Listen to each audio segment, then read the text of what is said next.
গত এক সপ্তাহের প্রতিবেদনে আমরা যেটি জানতে পেরেছি সেটি হচ্ছে চকরিয়া ইউনিক হাসপাতালের সড়ক দিয়ে রাত 11:30, 12:45 এবং 1:30 পর্যন্ত টাটার গাড়ি করে প্রায় প্রতিদিনই 5 থেকে 6টি গাড়ি করে অবৈধ ফসলি জমি ভরাটের অভিযোগ উঠেছে।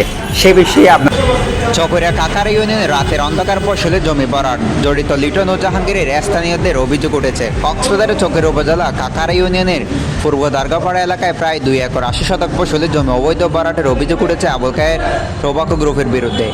স্থানীয় সঙ্গে কথা বলে জানা গেছে, এই ভরাটের কার্যক্রমের সঙ্গে জড়িত লিটন ও জাহাঙ্গীর নামে 2 ব্যবসায়ীকে সরাসরি জড়িত করেন।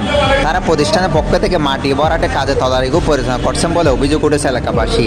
এই আগে কৃষি জমি সংরক্ষণ আইন লঙ্ঘনের দায়ে চকরিয়া উপজেলার সহকারী কমিশনার ভূমি ও নির্বাহী ম্যাজিস্ট্রেট অভিযান চালিয়ে সংশ্লিষ্টদের 2 লক্ষ টাকা জরিমানা করেন। তবে জরিমানার পরেও ভরাটের কার্যক্রম পুরোপুরি বন্ধ না হয়ে বরং রাতের বেলায় গোপনে কাজ চালিয়ে যাচ্ছে বলে অভিযোগ উঠেছে। এলাকাবাসী জানান, দীর্ঘদিন ধরে চাষবাদ হওয়ার উর্বরে জমি ভরাট হলেও কৃষি উৎপাদন ব্যাহত হবে এবং পরিবেশের উপর নেতিবাচক প্রভাব পড়বে। প্রশাসনের চোখ ফাঁকি দিয়ে রাতের অন্ধকারে কাজ চলমান তারা আইনের প্রতি চরম অবহেলা বলে মন্তব্য করেছেন।